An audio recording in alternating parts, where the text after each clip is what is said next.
पालखीच्या दिवशी बीद लोकांच्या गर्दीने फुललेली असते। लहान थोर आयाबाया सर्व मंडळी पालखीमध्ये देहभान विसरून नाचत असतात। तेव्हा खऱ्या अर्थाने उत्साहाला उधाण येते। देवाच्या पालखीच्या दर्शनासाठी तसेच बहिरीनाथ देवाला ओवाळण्यासाठी महिला आरत्या घेऊन तासनतास पालखीची प्रतीक्षा करीत उभ्या असतात। जेव्हा पालखी आपापल्या भागातून जाते तेव्हा महिला देवाची ओवाळणी करून दर्शन घेतात। पालखी खांद्यावर घेऊन नाचविणे, पालखीला खांदा घालणे प्रत्येक पुरुष मंडळी आपले कर्तव्य समजतात।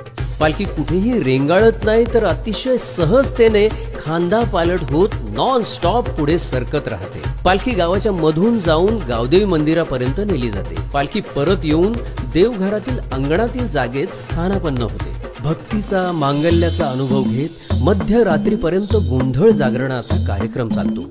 देवाचं संकीर्तन ज्या विविध प्रकारांद्वारे केलं जातं त्यातील एक प्रकार म्हणजे गोंधळ।